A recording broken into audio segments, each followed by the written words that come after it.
بسم الله بالله من الشيطان الرجيم. بسم الله الرحمن الرحيم.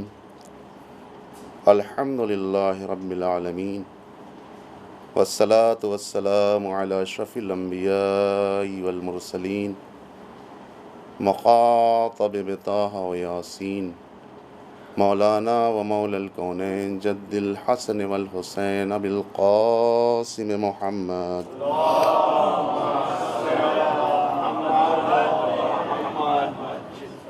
وعلى آله الطيبين الطاهرين المعصومين المظلومين الغر الميامين، ولعنة الله على أعدائهم وقتلتهم وغاصب حقوقهم ومنكر فضائلهم أجمعين من يومنا هذا إلى قيام يوم الدين. أوصيكم ونفسي بتقوى الله. أما بعد، وقد قال الله سبحانه وتبارك وتعالى في القرآن الكريم: بسم الله الرحمن الرحيم. إنما يتقبل الله من المتقين. صلوات پڑھ لو.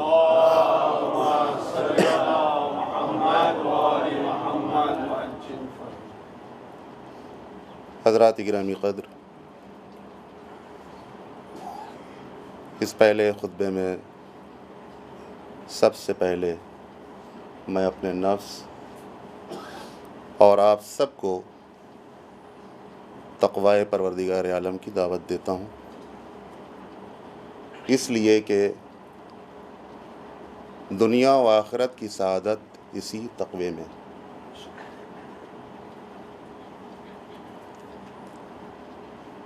ہم بغیر تقوی کے ایک نمازی ہو سکتے ہیں، ایک روزے دار ہو سکتے ہیں، لیکن اگر تقوی نہیں تو کوئی ضروری نہیں کہ یہ نماز اور روزے اور حج و زکوٰۃ و خمس و جہاد قبول بھی کر لیے جائیں، اس لیے کہ پروردگار عالم یہ آواز دے رہا ہے: انما یتقبل اللہ من المتقین. اللہ صرف اور صرف متقین کے اعمال کو قبول کرے گا. تقوی کسے کہتے ہیں؟ اکثر خطبہ جمعہ میں آپ سماعت کیا کرتے ہیں، ہم سب سنا کرتے ہیں. تقوی کہتے ہیں بری چیزوں سے اپنے کو بچانا. جتنی بھی برائیاں ہیں ان سب سے اپنے کو بچا لینا، اپنی حفاظت کرنا، یہ تقوی ہے. لیکن اصطلاح شرع میں کسے کہتے ہیں تقوی؟ اصطلاح شرع میں اس کے مراتب ہیں. اس کو بھی متقی کہیں گے کہ جو سارے واجبات کو انجام دے، صرف یہ نہیں کہ نماز پڑھ لے، روزہ رکھ لے، جتنے بھی واجبات ہیں احکام واجبات کو انجام دے. دوسرے یہ کہ جتنے بھی برائیاں ہیں، جتنے بھی گناہ ہیں، ان سب سے اپنے کو محفوظ کر لے، اپنے کو بچا لے.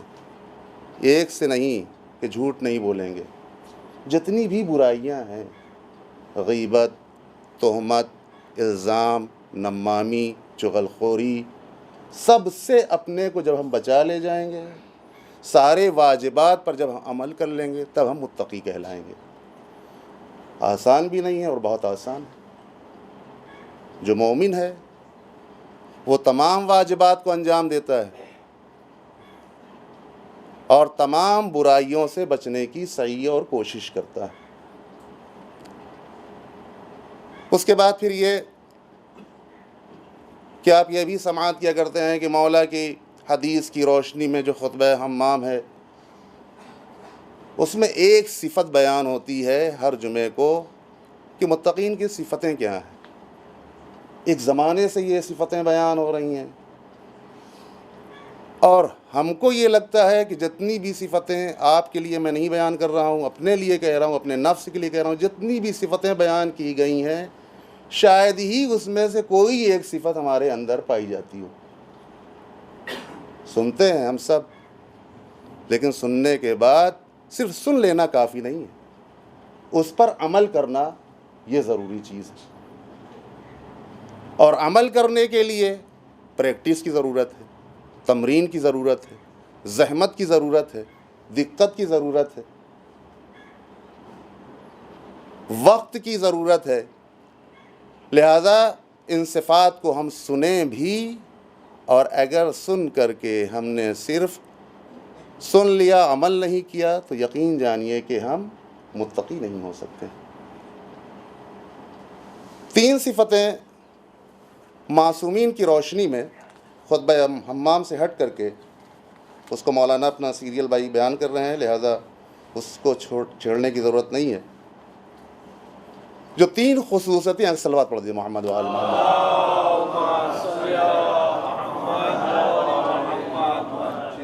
وعلیکم السلام۔ معصومین کی فرمائشات کی روشنی میں، معصومین کی فرمودات کی روشنی میں سب سے پہلی چیز ہے عمل میں اخلاص پیدا ہو۔ کسی کو دکھانے کے لیے کوئی بھی عمل کرنے کی ضرورت نہیں ہے، ورنہ بے فائدہ، نہ عمل قابل قبول، اور جو ہم نے زحمت کی، جو ہم نے دقت کی، وہ بھی بیکار۔ لہذا سب سے پہلی چیز یہ ہے، ایک متقی کی خصوصیت میں سے، کہ وہ ہر عمل کو اخلاص کے ساتھ انجام دے۔ نماز پڑھے اخلاص کے ساتھ، روزہ رکھے اخلاص کے ساتھ، حج کرے اخلاص کے ساتھ، مومن کی مدد کرے اخلاص کے ساتھ، ریاکاری کا شائبہ اس میں نہ پایا جائے، ورنہ ہماری زحمت بھی بیکار ہو جائے گی اور کوئی اس سے فائدہ بھی نہیں ہوگا۔ یعنی نہ ہم دنیا کے رہیں گے اور نہ آخرت میں کوئی جگہ مل پائے گی ہماری۔ اس لیے کہ لوگوں کو دکھانے کے لیے اگر ہم عمل کریں گے تو پروردگار عالم صاف صاف آواز دے گا، جس کو دکھانے کے لیے عمل کر رہے تھے جاؤ اسی سے جزا لے لو۔ اگر ہمارے لیے عمل کرتے تو ہم تم کو اتنی جزا دیتے، اتنا بدلہ دیتے کہ تم اس کو سوچ بھی نہیں سکتے تھے۔ تو یہ پہلی خصوصیت ہے ایک مومن کی، ایک متقی کی۔ دوسری خصوصیت کیا ہے؟ میں آپ سب کے لیے نہیں کہتا، اپنے لیے کہتا ہوں کہ ہماری آرزویں بڑی لمبی لمبی ہوتی ہیں۔ اتنا بڑا بنگلہ ہو جائے اور ایسی گاڑی آ جائے اور ایسا ہو جائے اور مالدار ہو جائیں اور دولت مند ہو جائیں اور ثروت مند ہو جائیں۔ یعنی جب ہم دعا کرنے کے لیے بیٹھتے ہیں تو نماز ہماری 2 منٹ میں ختم ہو جاتی ہے اور دعا کم سے کم 5 منٹ تک کرتے ہیں کہ یہ بھی چاہیے، وہ بھی چاہیے، یہ بھی چاہیے، وہ بھی چاہیے۔ یہ اپنی بات بتا رہے ہیں، آپ لوگ تو ماشاءاللہ صرف نماز ہی ادا کیا کرتے ہیں خلوص سے، دل سے۔ لیکن میں اپنے نفس کو یہ کہتا ہوں کہ ہماری آرزویں بڑی لمبی ہوتی ہیں، لیکن متقین کو جو صفت ہے وہ کیا ہے کہ آرزو بڑی کم، جتنے پہ زندگی گزر جائے بس اتنی آرزو یہ کیا کرتے ہیں۔ یہ ایک متقی کی صفت ہے کہ آرزو کم سے کم ہونی چاہیے، خواہش کم سے کم ہونی چاہیے۔ یہ متقین کی صفات میں سے ہے۔ اگر آرزویں لمبی ہو گئیں، خواہشیں زیادہ ہو گئیں تو پھر یہ متقی کی صفت نہیں ہے، یہ غیر متقی کی صفت ہے۔ اور اگر ہمیں متقی بننا ہے تو فرمودات معصومین کی روشنی میں اپنے نفس کو چیک کرنا چاہیے، ہر وقت اپنے نفس کا خود محاسبہ کرنا چاہیے۔ ہم یہ نہ دیکھیں کہ وہ کیسے نماز پڑھ رہا ہے، ہم یہ دیکھیں کہ ہم خود کیسے نماز پڑھتے ہیں۔ آیا نماز میں ہمارا ذہن ایک جگہ پر رہتا بھی ہے کہ دنیا کی سیر کرتا رہتا ہے، صرف ہم اٹھک بیٹھک کرتے رہتے ہیں؟ یہ اپنے نفس کا ہم خود اگر محاسبہ کریں گے تو یقین جانیے متقی بننے میں کوئی دیر نہیں ہوگی۔ تیسری صفت کیا ہے ایک متقی کی؟ جب مذہبی بات آتی ہے، کہیں تقریر ہوا کرتی ہے، کوئی مجلس برپا کیا ہوتی ہے تو اس میں ٹائم فکس کر دیا جاتا ہے، 45 منٹ سے زیادہ مولانا نہ پڑھیں، 30 منٹ سے زیادہ خطبہ مولانا نہ دیں، اس لیے کہ ہم تھک جائیں گے۔ لیکن جب اپنی کوئی خاص میٹنگ ہوا کرتی ہے تو اس میں ٹائم نہیں دیکھتے۔ پتہ چلا کہ ایک مومن کے سلسلے میں کہیں پر بات چل رہی ہے تو گھنٹوں گزر گئے، اب ٹائم کی فکر نہیں ہے، وہاں پر وقت کی پابندی نہیں ہے. جتنی بھی باتیں نکل رہی ہیں بس آج بات ہو جائے, چاہے گھنٹے لگ جائیں 2 گھنٹے لگ جائیں, نہ وہ گھڑی دیکھتا ہے, نہ وہ وقت دیکھتا ہے, نہ وہ اپنے پیٹ کی طرف دیکھتا ہے, نہ وہ اپنے چہرے کی طرف دیکھتا ہے, کچھ نہیں, صرف باتیں ہو رہی ہیں. تو متقی کی تیسری صفت کیا ہے کہ وہ وقت سے فائدہ اٹھاتے ہیں. فائدہ لہو و لعب کے ذریعے سے نہیں ہو سکتا. فائدہ اٹھانے کا مقصد یہ ہے کہ اگر ہمارے پاس وقت ہے تو کوئی کتاب دیکھ لیں, ہم تھوڑا سا علم حاصل کر لیں. کسی چیز کے بارے میں معلومات نہیں ہے, فقہی کتاب اگر گھر میں نہیں ہے, نیٹ ہے, نیٹ کے ذریعے سے سرچ کر کے دیکھ لیں کہ نماز کے واجبات کتنے ہیں, ارکان نماز کتنے ہیں. یہ وقت سے استفادہ کرنے کا بہترین ذریعہ ہے. نیٹ پہ بیٹھ کر کے لہو و لعب کی باتیں نہ کریں. ان سے باتیں ہو رہی ہیں, ان سے باتیں ہو رہی ہیں, ان کو بھی جواب دیا جا رہا ہے, ان کو بھی جواب دیا جا رہا ہے, جس کا کوئی مقصد نہیں ہے, جس کا کوئی فائدہ نہیں ہے, لہو و لعب ہے, بیکار وقت ضائع ہو رہا ہے. تو متقی وہ ہوتا ہے جو اپنا وقت ضائع و برباد نہیں کرتا. نیٹ پہ آپ بات کریے لیکن ضرورت کی باتیں کریے. اس کو میسج دیجئے کہ دیکھو یہ سیکھنا چاہیے, ہمیں ہمارے اندر یہ کمی ہے, اس کمی کو دور کرنا چاہیے. اگر آپ نماز صبح نہیں پڑھ رہے ہیں تو نماز صبح پڑھنا چاہیے, اس لیے کہ واجب ہے. اگر آپ یہ کام انجام نہیں دے رہے ہیں تو نیٹ کے ذریعے سے ایک مومن, ایک متقی فائدہ اٹھا سکتا ہے, لیکن غیر متقی اپنے وقت کو نیٹ پر بیٹھ کر کے اپنا وقت ضائع کر سکتا ہے, برباد کر سکتا ہے, جو یہ غیر متقی کی علامت میں سے ہے. لہذا اگر ہمیں متقی بننا ہے تو کم سے کم یہ 3 خصوصیتیں ہمارے اندر پائی جانی چاہیے, جس کے ذریعے سے ہم کم سے کم متقی کہلا سکیں. دیکھیے, ہم سب کی یہ خواہش ہوتی ہے. پہلی بات یہ کہ اللہ متقین کے اعمال کو قبول کرتا ہے.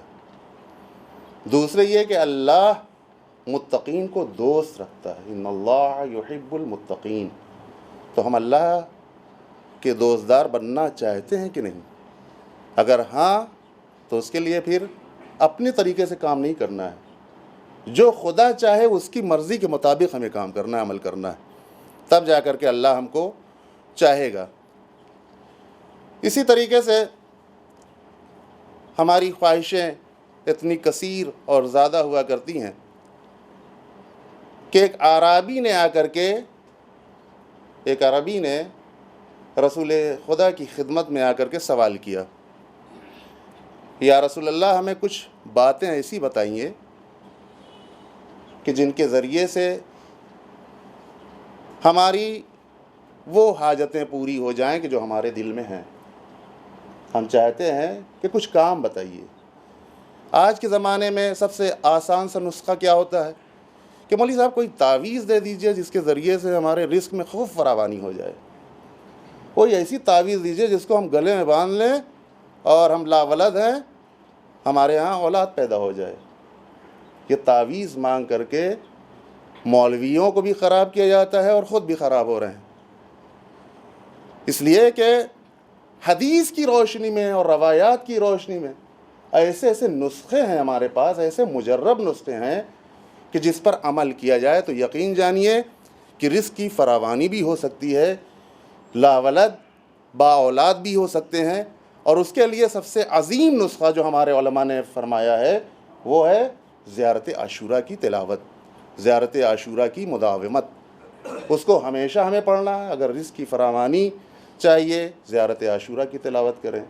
بچہ نہیں ہو پا رہا ہے, لاولد ہیں ہم, تو ملتمس ہو جائیں زیارت عاشوراء سے, لیکن پورے شرائط کے ساتھ, 100 سلام اور 100 لعن کے ساتھ اگر ہم زیارت عاشوراء کی تلاوت کرتے ہیں تو کوئی بھی مشکل مرحلہ ہو, وہ سارے مشکل مراحل ہمارے اسی زیارت عاشوراء کے ذریعے سے آسان ہو سکتے ہیں.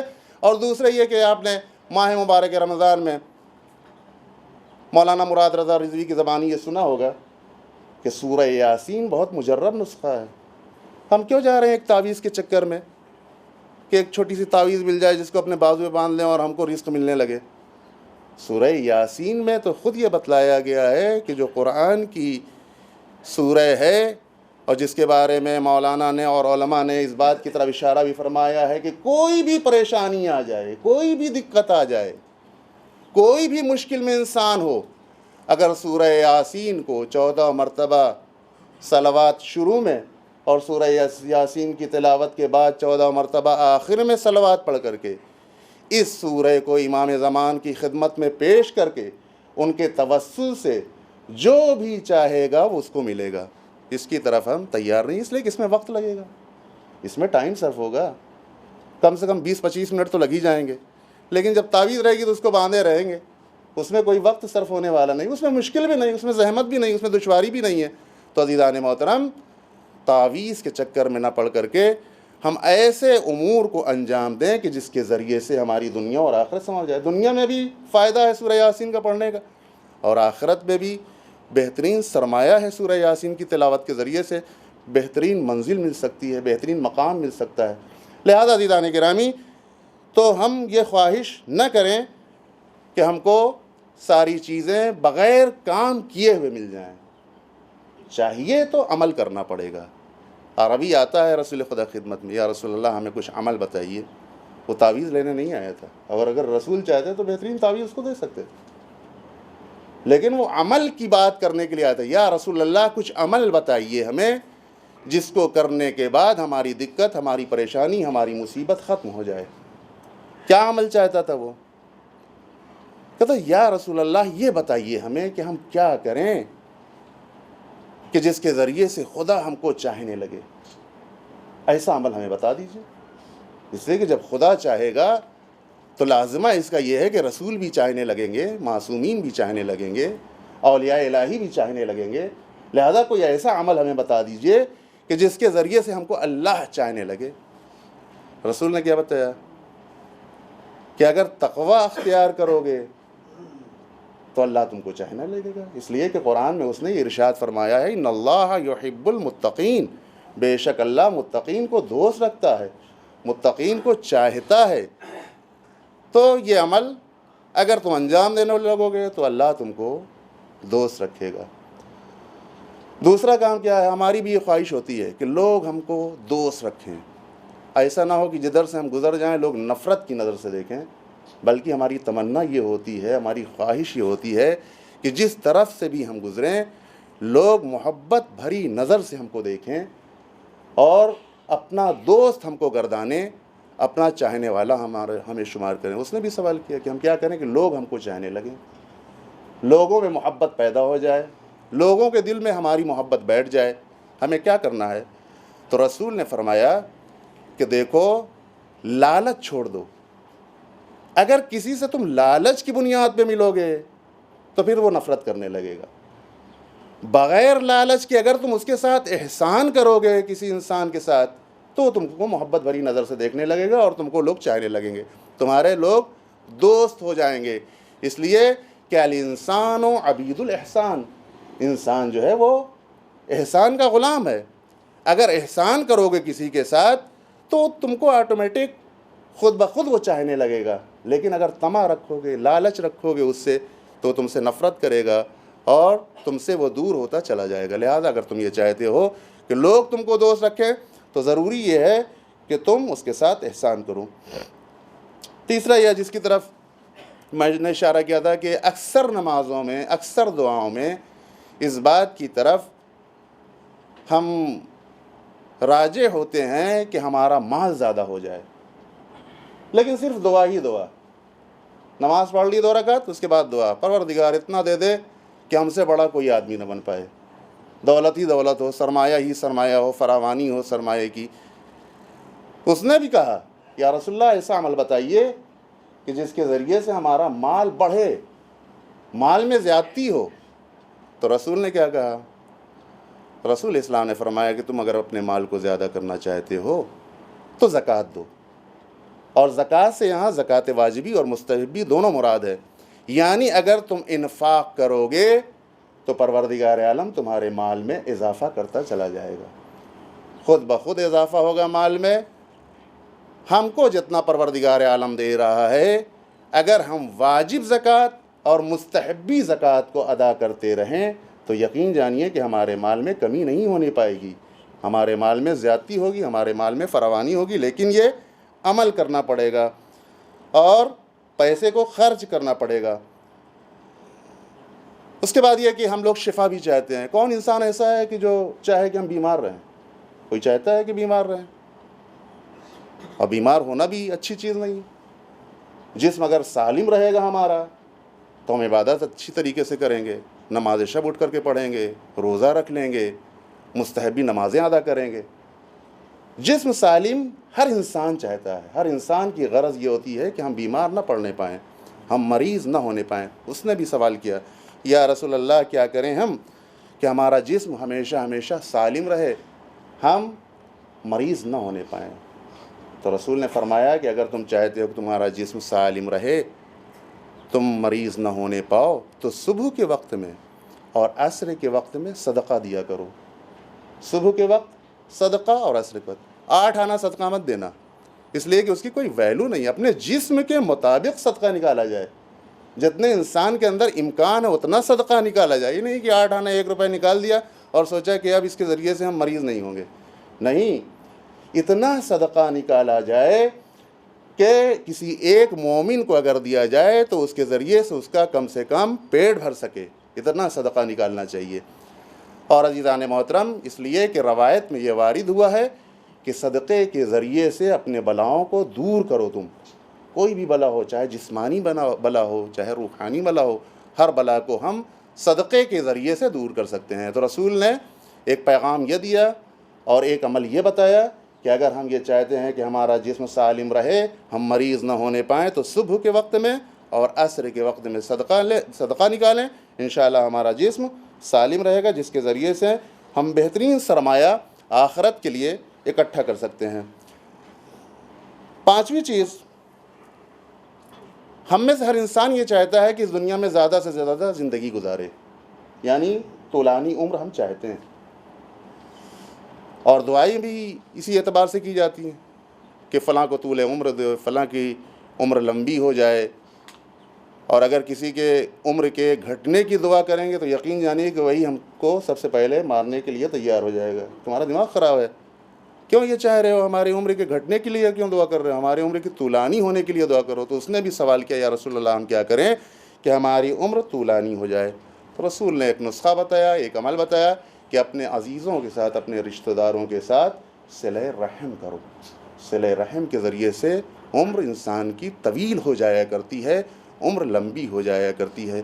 اب چاہے وہ پیسے کے ذریعے سے ہو، چاہے ان کی امداد کر کے سے ہو، چاہے ان کو سلام کر کے ہو، چاہے ان کو محبت بھری نگاہ سے دیکھ کر کے ہو، صلہ رحم کے مراتب ہیں، اور انہی مراتب کا لحاظ کر کے ہمیں اپنے رشتہ داروں، عزیزوں، دوستوں سے صلہ رحم کرنا چاہیے۔ آخری بات جو اس اعرابی نے رسول اسلام کی خدمت میں پوچھا تھا وہ یہ ہے کہ یا رسول اللہ ایسا عمل بتا دیجئے۔ یعنی دیکھیے 6 سوال کیے، لیکن 6 سوال کے ذریعے سے اس نے دنیا و آخرت دونوں کا سودا کر لیا۔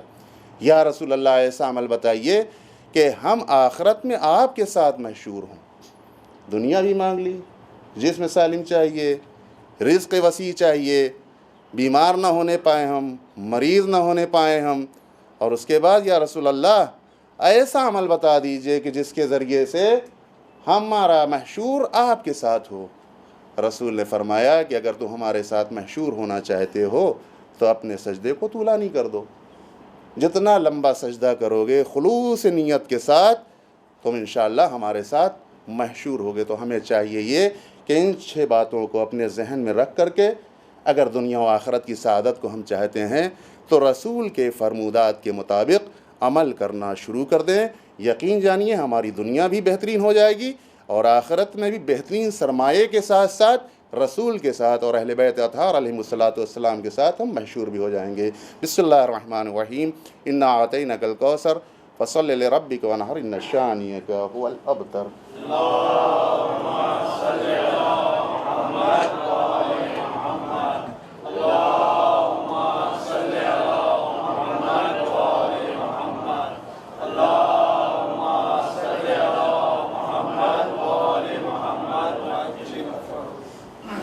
اعوذ باللہ من الشیطان الرجیم، بسم اللہ الرحمن الرحیم، الحمد للہ الذی لا یبلغ مدحضہ القائلون ولا یحصی نعماہ العدون ولا یؤدی حقہ المجتہدون، اللہم صل وسلم علی صاحب دعوت النبویہ،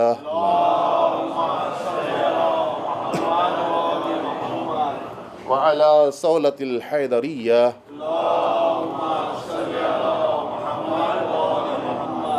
وعلى اسمة الفاطمية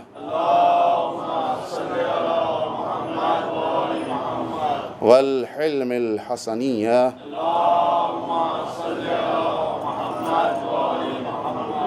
والشجاعة الحسينية والعبادة السجادية والآثار الباقرية والمعاصر الجعفرية والعلوم الكاظمية صلى الله عليه وسلم والرضا رضوية والجود التقوية والنقاوة النقوية والحيبة العسكرية والغيبة الإلهية.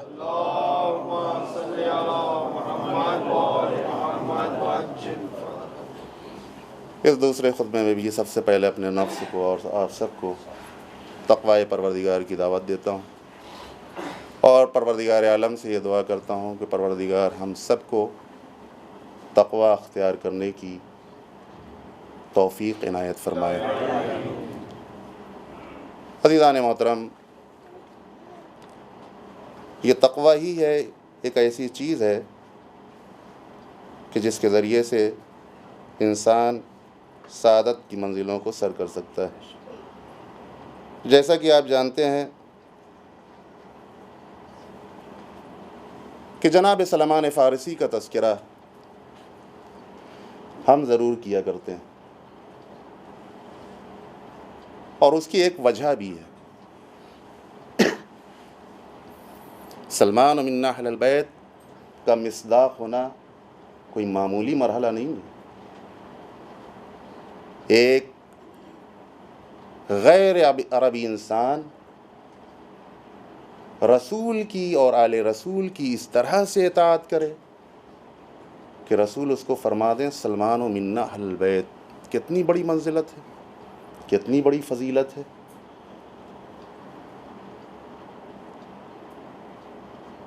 اور اگر چاہتے عزیزان محترم تو سلمان فارسی ایک بہترین زندگی گزار سکتے تھے، لیکن اگر آپ ان کی سیرت کا مطالعہ کریں تو آپ دیکھیں گے کہ روش مولا کائنات پر آپ چل رہے تھے۔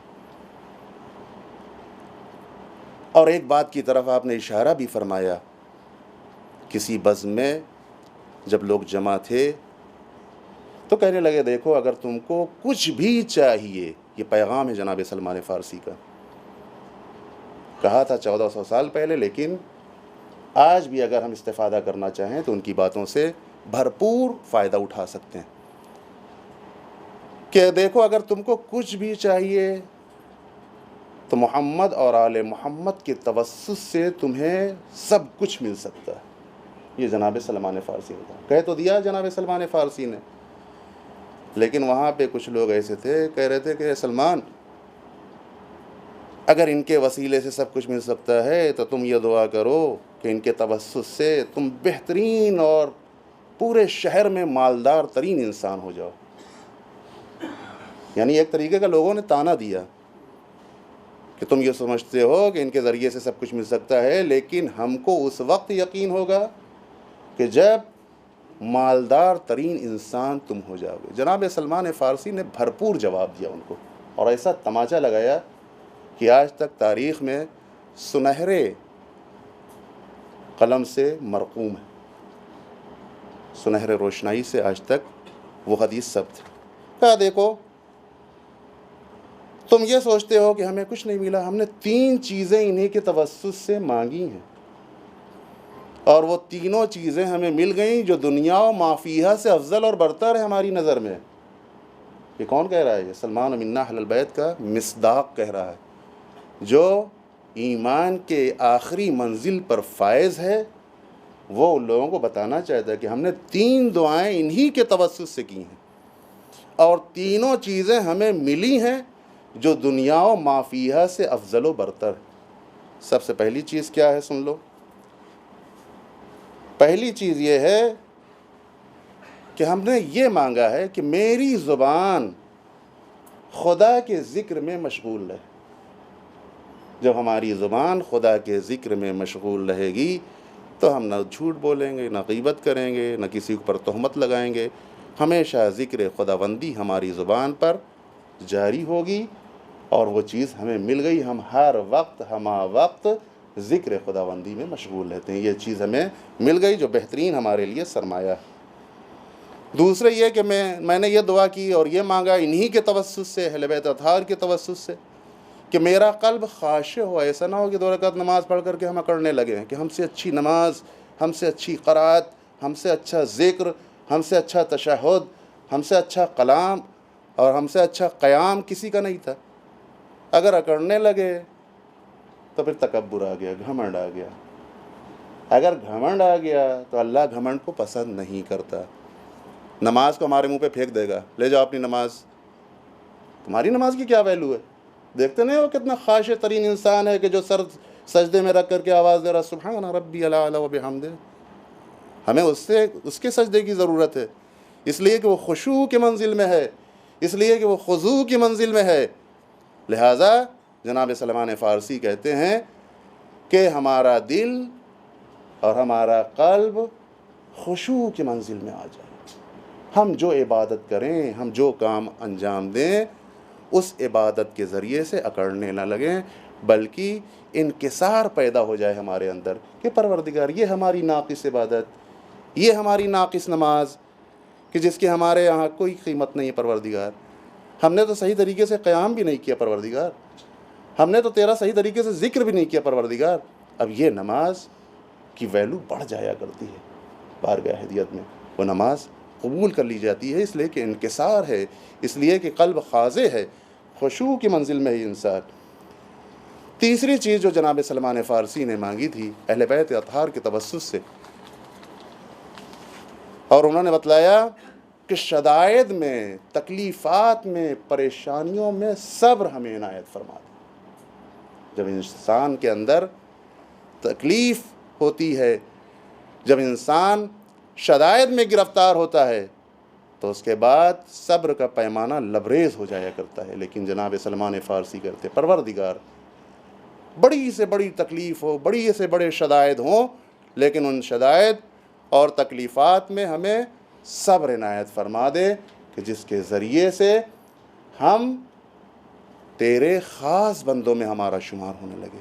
لہٰذا عزیزان گرامی، ان فرمائشات کے بعد اور جناب سلمان فارسی کی ان باتوں کے بعد کہ قلب خشوع کی منزل میں آ جائے، شدائد میں ہم صبر کرنے لگے، ہم سب کو چاہیے کہ جناب سلمان فارسی کی سیرت پر عمل کرتے ہوئے اپنی دنیا و آخرت کو سنبھال لیں۔ آئیے بارگاہ پروردگار میں دعا کرتے ہیں کہ پروردگار ہم سب کو اعمال صالحہ کرنے کی توفیق عنایت فرمائے۔ پروردگار ہم سب کے گناہان کبائر و صغائر کو بخش دے۔ پروردگار جہاں کہیں بھی محبان اہل بیت اس دنیا میں ہیں، ان کی جان، مال، عزت آبرو کی حفاظت فرما۔ پروردگار جو پریشان حال ان کی پریشانی کو دور فرما دے۔ پروردگار جو مریض ان کو صحت کاملہ عنایت فرما۔ پروردگار جو بے اولاد ان کو اولاد صالح عنایت فرما۔ پروردگار جو بے روزگار ان کو روزگار عطا فرما۔ پروردگار جو برسر روزگار ان کی روزی میں خیر و برکت عنایت فرما۔ پروردگار جو مقروض ان کے قرض کو ادا فرما دے۔ پروردگار جو حج و زیارات کے مشتاق ان سب کو حج و زیارات سے مشرف فرما۔ پروردگار ہمارے اعمال کو قبول فرما لے۔ پروردگار ہماری نمازوں، عبادتوں، اطاعتوں اور ہماری دعاؤں کو مستجاب فرما لے۔ پروردگار ہمارے امام کے ظہور میں تعجیل فرما اور ہم سب کو ان کے اعوان و انصار میں شریک ہونے کی توفیق عنایت فرما۔ بسم اللہ الرحمن الرحیم۔ انا اعطیناک الکوثر فصل لربک وانحر ان شانئک هو الابتر۔